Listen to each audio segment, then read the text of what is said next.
Have you ever wondered what happens when two of the most powerful people in the world meet for the first time? We're not talking about a stuffy political meeting. We're talking about a moment so legendary it changed the course of history.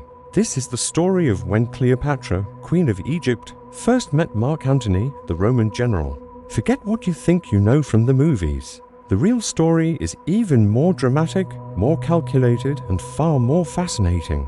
It all goes down in 41 BC in the city of Tarsus, located in modern-day Turkey.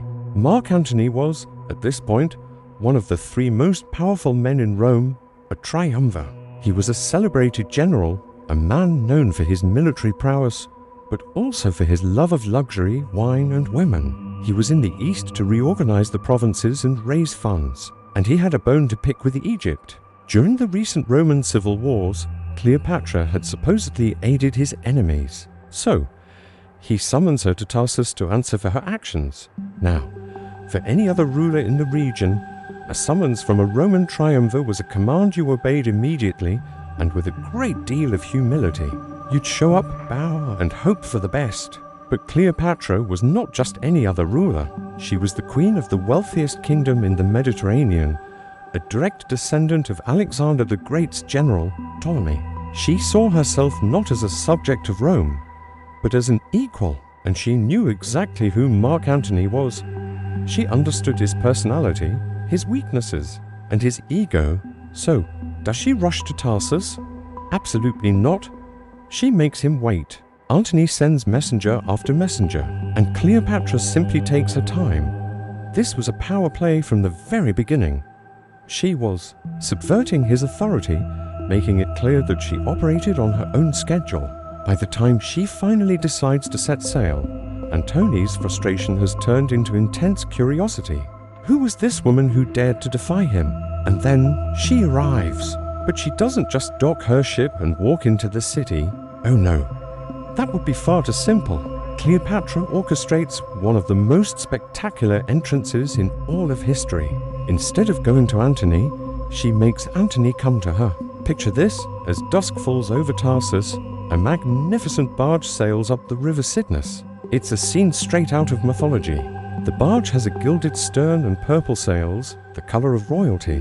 The oars are made of silver and they move in time to the music of flutes, pipes, and harps. The air is filled with the scent of exotic perfumes, so thick that it wafts from the river to the shore, announcing her arrival before she's even seen. And on the deck of this incredible vessel is Cleopatra herself. She's dressed as Venus, the Roman goddess of love. She lies under a golden canopy, fanned by young boys dressed as cupids. Her most beautiful serving women are dressed as sea nymphs and graces, steering the rudder and handling the ropes. The entire city of Tarsus empties out. The marketplace is deserted as everyone rushes to the riverbank to witness this unbelievable spectacle. Antony is left sitting alone in the public square where he was waiting to judge her. The message was clear: a goddess does not come to a mortal.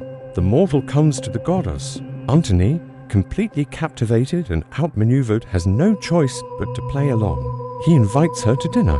She declines and instead invites him to dine with her aboard her ship. Checkmate again. When Antony steps onto that barge, he steps into Cleopatra's world. The feast she hosts is beyond anything he has ever experienced. The opulence, the sophistication, the sheer theatricality of it all is designed to overwhelm his senses and showcase the immense wealth and ancient culture of Egypt. This wasn't just about seduction, it was a masterclass in political theater. Cleopatra was demonstrating that Egypt was not just another province to be plundered. It was a rich, powerful, and ancient civilization, and she was its divine ruler. She was showing Antony that she could be a far more valuable ally than an enemy. The Roman historian Plutarch, who gives us one of the most detailed accounts of this meeting, says that Antony was immediately hooked. He was charmed by her wit, her intelligence, and her confidence. Cleopatra was fluent in multiple languages, well-read, and could converse with him on any subject, from politics to philosophy.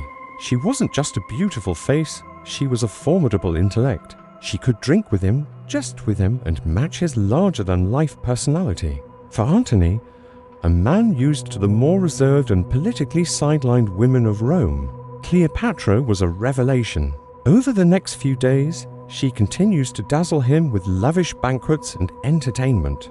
Each night is more extravagant than the last. She's not just putting on a show, she's weaving a spell. It's in these moments that the initial spark of their legendary romance is ignited.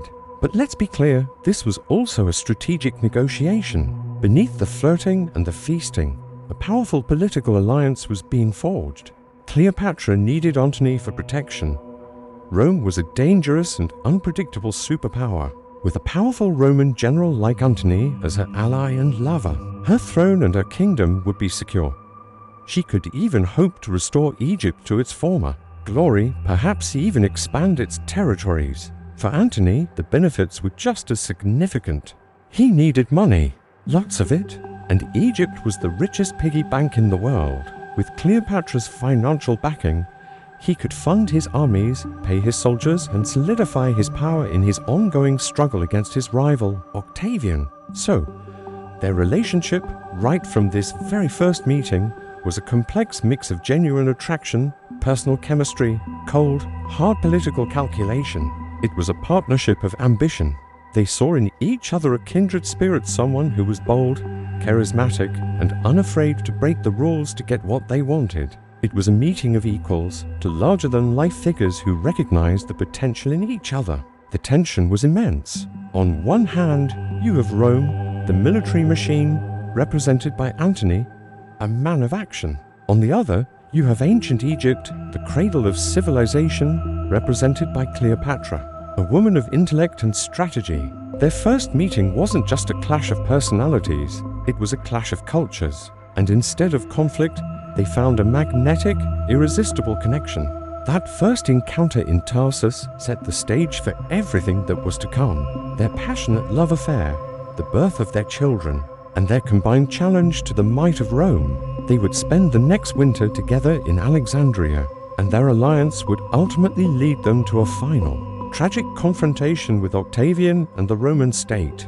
But it all started here, on the River Cydnus, with a gilded barge, the scent of perfume, and a queen who knew how to make an entrance. Cleopatra didn't just meet Mark Antony, she conquered him with spectacle, intelligence, and sheer force of will. And in doing so, she created a legend that has captivated us for over 2,000 years. What do you think? Was it love at first sight? Or the most brilliant political move in history? Maybe it was both. Let me know your thoughts in the comments below. Thanks so much for watching, and if you enjoyed this journey back in time, don't forget to like this video and subscribe for more stories from history. See you next time.